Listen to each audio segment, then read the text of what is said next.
So that's it. I'm sitting this one out, guys. I've had it with Star Wars. This is the last straw. It's getting ridiculous. For me, The Last Jedi might be a curiosity rental at most. And better yet, I'd want to wait for the Riff Tracks treatment. I'd rather read my comic book of Luke Skywalker and Mara Jade's wedding, which is signed by Michael Stackpole himself. Although I didn't scan it for this video because I'm lazy. Just trust me, I have one that's signed. It's really neat. Oh look, Luke and Mara look so happy. All the Jedi have their lightsabers out and that guy in the background is holding a crystal skull or something. Everyone is celebrating. Wow, neat. Luke is a notable man. Now he's gonna get some tonight. After all, why shouldn't Jedi get married and have Jedi babies? If the Force runs in families, why wouldn't it be best for Jedi to have families?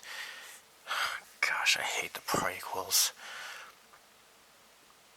That's what your uncle told you. He didn't hold with your father's ideals. Thought he should have stayed here and not gotten involved. Oh. Oh, really? When did that conversation take place?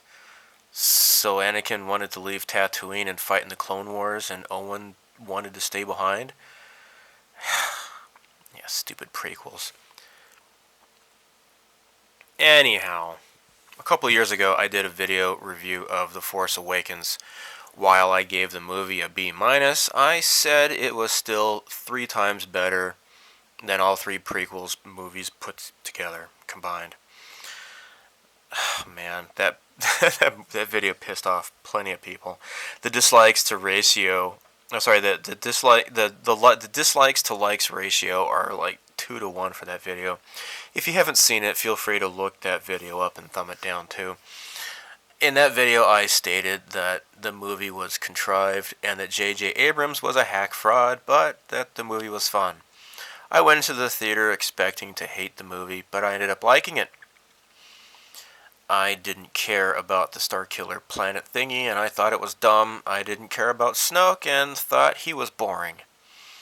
But hack fraud J.J. Abrams managed to recapture what people liked about Star Wars, despite the movie being a repeat of The New Hope, more or less.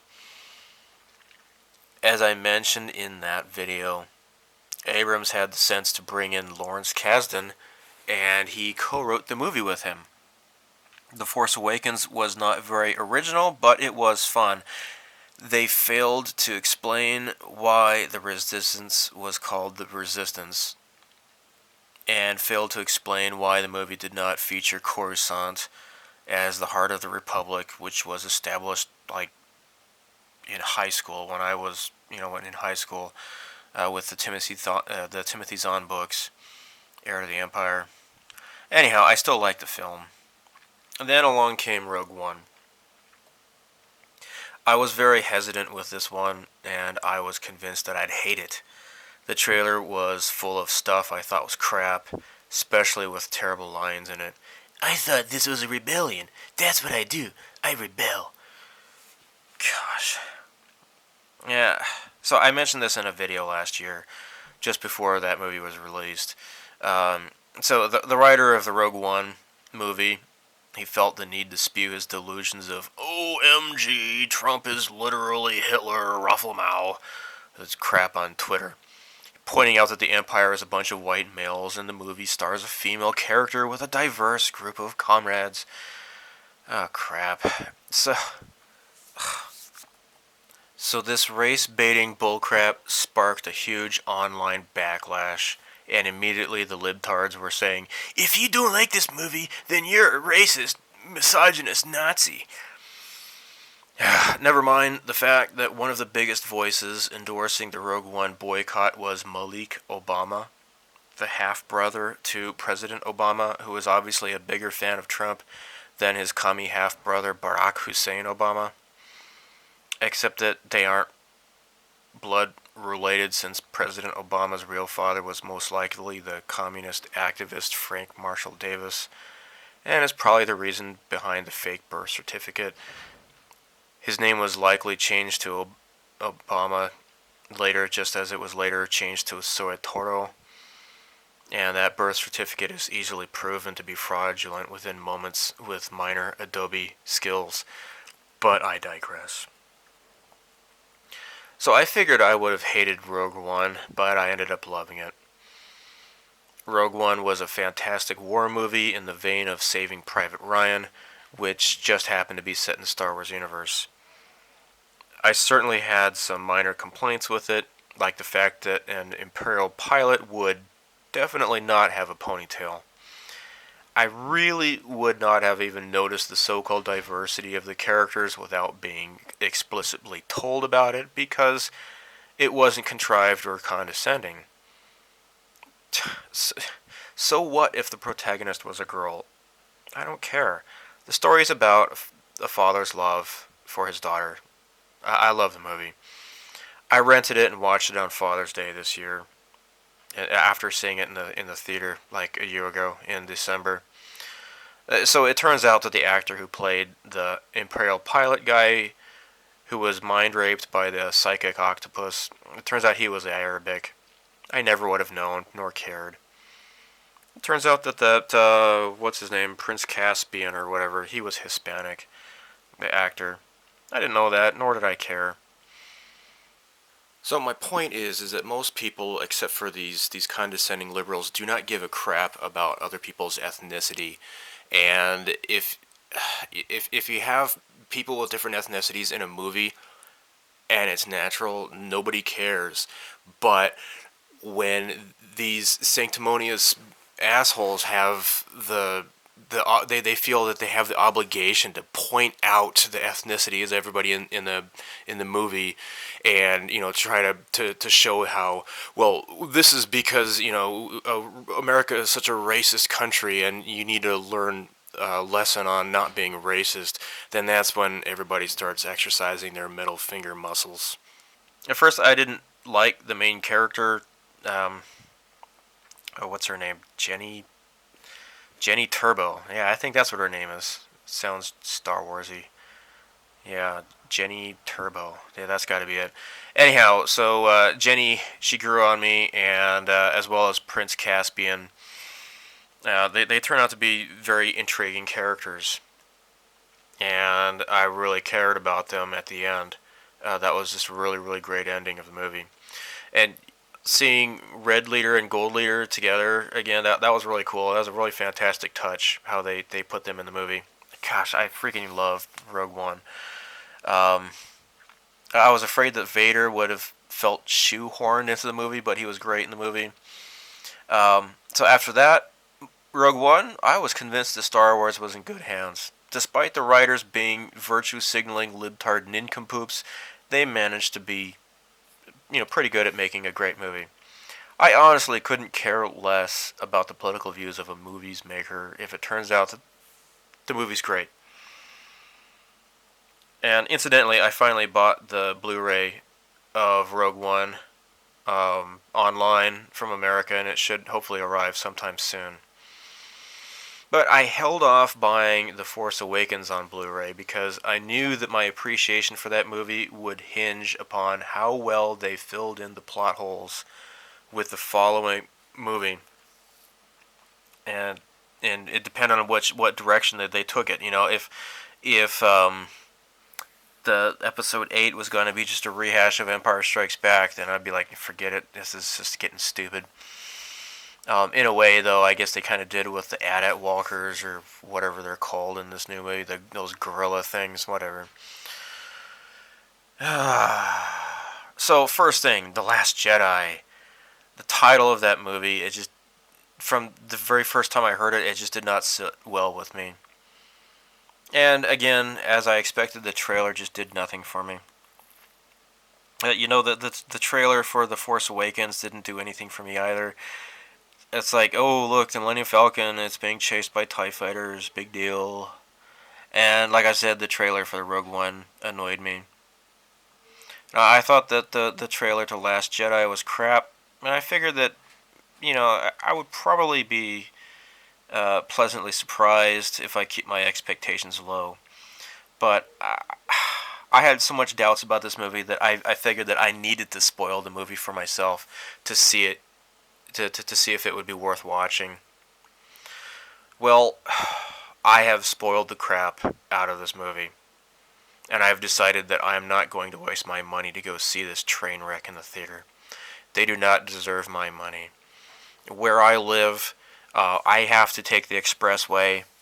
You know, when I lived in Shizuoka Prefecture, I had like several movie theaters, like north, west, and east from where I lived. And one of them north was easily accessible by train, and I could have taken the bypass to the other movie theaters because there was no movie theater in my town. But where I live now, I would have to take the expressway, take the toll road, the expressway, and it just forget it. It's just not worth it. So I'm not going out of my way to see this movie. And I know some people are going to say, "Hey, Steve, I mean Greg, how come you say this movie's no good when you haven't seen it yet? Look, this movie reviews, they say it's good and stuff." Yeah, look, I don't give a flying crap what the corporate-controlled Washington Post and New York Times and the fake news industrial complex has to say about movies. I don't even trust Rotten Tomatoes, since companies like Disney have bots that drive up the scores of movies artificially, superficially. Uh, just so what I did was I looked up what people were saying on YouTube. And it's really difficult to fake that, because it's actual people expressing their feelings on video. And from there, YouTube fed me plenty of reviews, the recommendations from there. So yeah, sure. Of course I saw the Red Letter Media review of The Last Jedi, but after their unfair criticism of Rogue One, I decided to take their review lightly.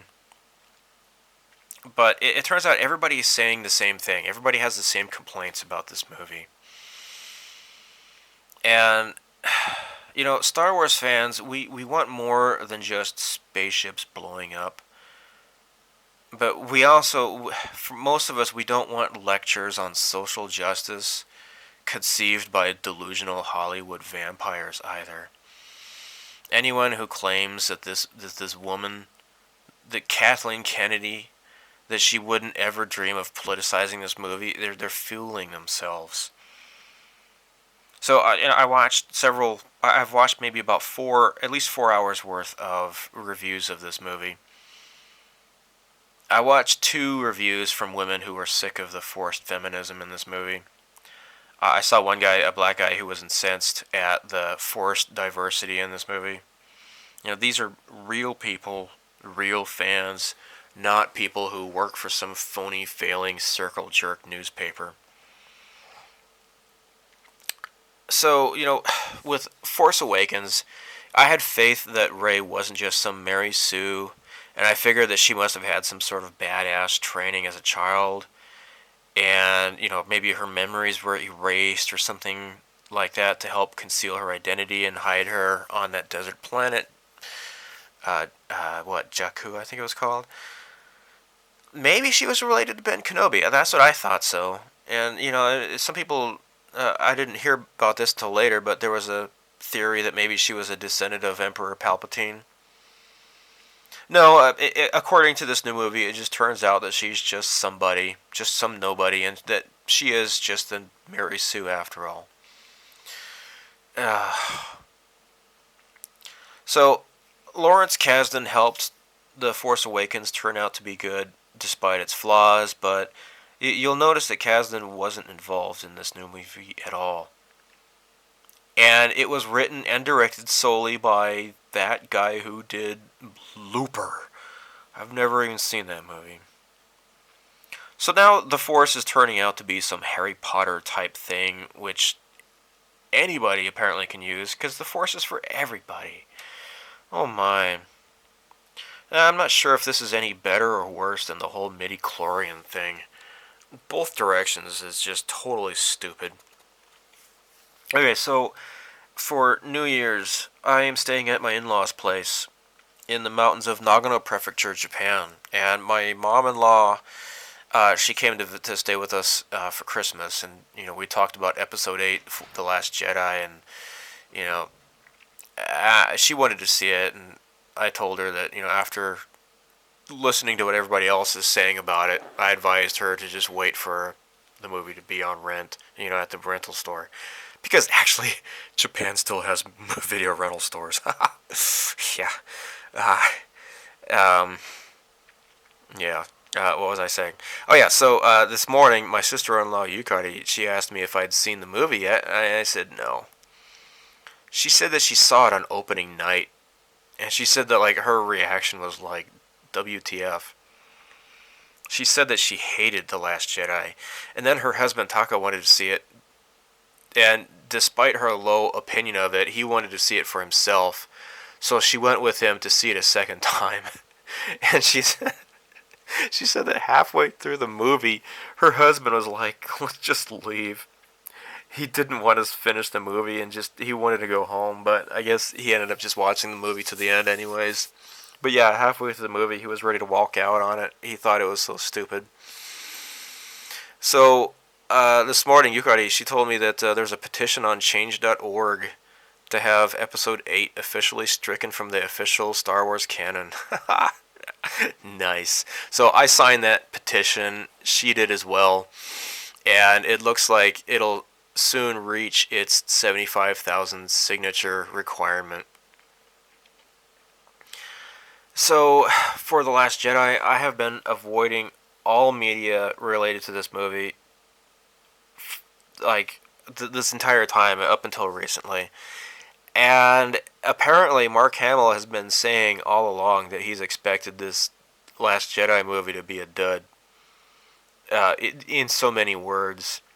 And then in so many words that it was just a cynical cash grab, which is what I described The Force Awakens to be, like 2 years ago. And Mark Hamill said that he was not happy at all with how Luke Skywalker was treated in this movie. He even told the guy Rian Johnson that he totally fundamentally disapproved of what he was doing to Luke Skywalker. So, I bet Mark Hamill wouldn't mind redoing this movie with or without Carrie Fisher. I mean, he's already expressed how this movie has shat all over Luke Skywalker's character. And I've got to say, it really sucks that Carrie Fisher starred in such a crappy movie before she died. It's just, oh man, that this is the last movie that she's going to be known for. I mean, it's not like she was known for... what? She was, like, in Star Wars, and she played Tom Hanks' wife in the Burbs. I think that movie came out in 1989 or so. I think I was in junior high or something at that time. Okay, so she hasn't been in very many movies, but it turns out the last movie she's in is totally stupid. And with this stupid, what's her name? Laura Dern. The one reviewer called her Purple Merkel. It's just, oh gosh. Oh man, purple hair, come on. Oh. So apart from the terrible storytelling by this Rian Johnson, he apparently doesn't know much about Star Wars. Like apparently Luke can astrally project himself across the galaxy. And then starships are able to kamikaze other ships by jumping, cutting them in half by jumping to light speed through them or something. Apart from all of this stupid crap, like Rose, oh, I want you to defend the people you love, and she crashes into Finn's ship, in which he was ready to sacrifice himself to defend the people he loved, and it's like, oh god. So, apart from all of this stuff, apparently this movie is filled with all sorts of stupid, preachy social justice crap. Men are pigs, so they should just trust the judgment of women while these very same women destroy their own military through their stupid tactics and get everybody killed. They just lead them to their own destruction. And Chewbacca learns his lesson to become a damned vegetarian, and rich white people are evil. And well, I could go on, but it's already been said before. So whatever.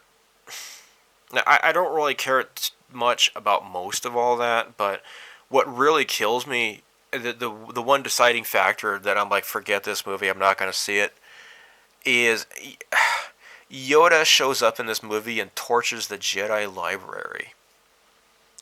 So all of those books, all that history, folklore, philosophy, knowledge of the Force, and the wisdom of good and evil, oh, just burn it.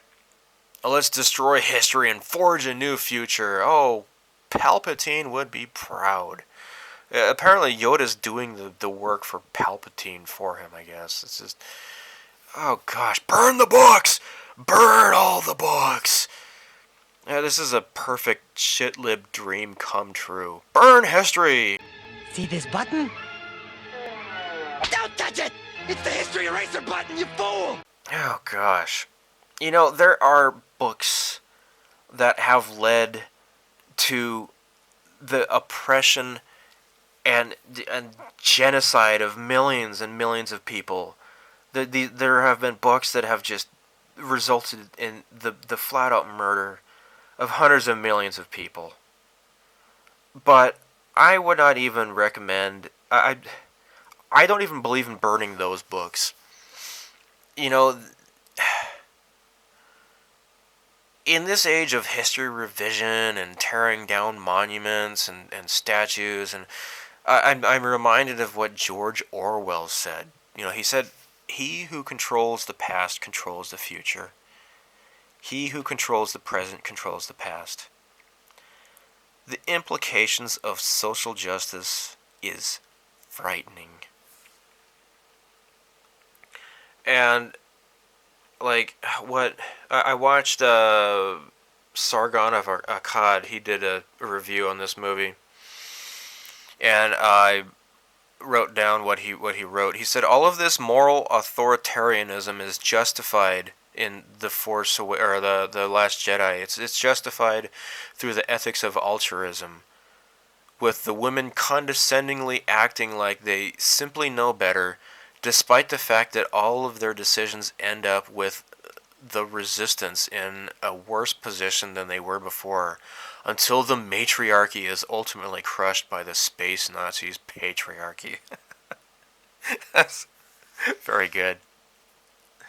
Yeah, and Mark Hamill, yeah, he said that he told the Rian Johnson, I pretty much fundamentally disagree with every choice you've made for this character. Now, having said that, I have gotten it off my chest, and my job now is to take what you've created and do my best to realize your vision. Wow, Mark Hamill, you are cool. He's kind of a goofy lib or whatever, but I still respect him. He apparently he knows he's not going to get canned or whatever, so he still speaks his mind about this Star Wars stuff. It's really great, and he's always been a nerd. All these other people like Harrison Ford. He's like, I don't really Han Solo, blah, blah, blah. Whatever, Harrison Ford, dude. You're known because of Han Solo.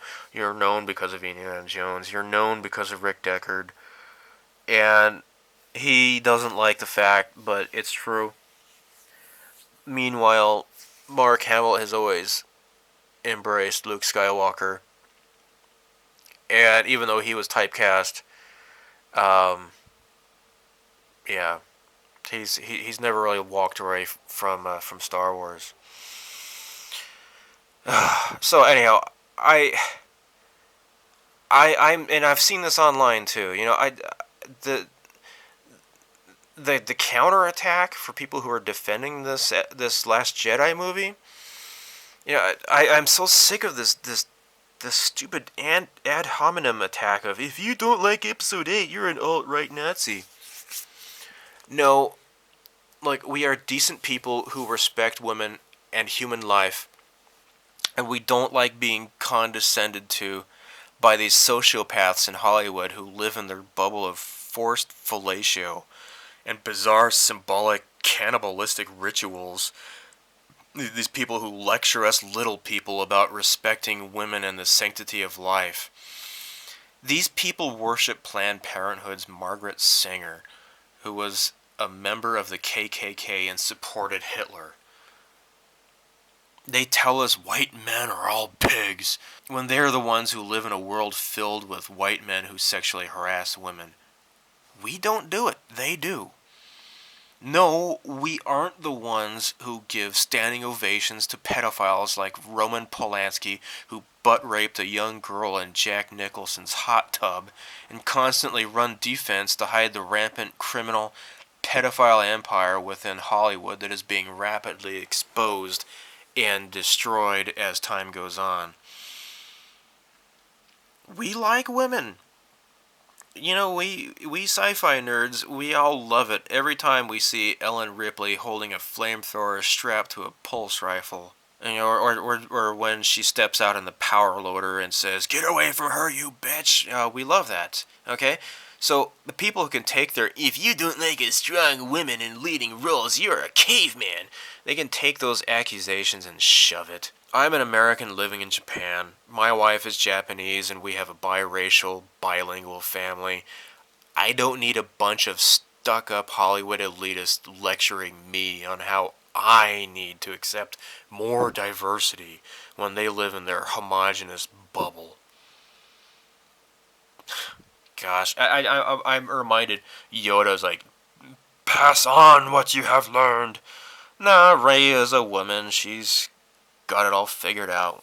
I guess Luke doesn't need to train her very much. She's just instantly, Force, you know, Jedi level 20 or whatever. It's just, forget it. Yeah, the Force is female. My ass. No, Kathleen Kennedy. We Star Wars fans have known for a very long time that the Force transcends what we've got between our legs. Why are these people always so concerned about gender and all this crap? The Force. It's an energy field created by all living things. It surrounds us and penetrates us. It binds the galaxy together. Life creates it, makes it grow. Its energy surrounds us and binds us. Luminous beings are we, not this crude matter. And not this crude matter either. So, guys, you vote with your wallets. I know exactly the feeling of wanting to love a Star Wars movie because I wasted years of my life trying to convince myself I loved the prequels. I would force myself to watch them over and over again, and I just still couldn't muster myself to really liking them. So if you don't mind paying these people to insult your intelligence by going to see this movie, that's your decision. As for me, I'm sitting this one out until RiffTrax tears this movie a new one. Now, if you'll excuse me, I'm off to Tashi Station to pick up some power converters. So may the Force be with you. Live long and prosper. So long and thanks for all the fish. Bye.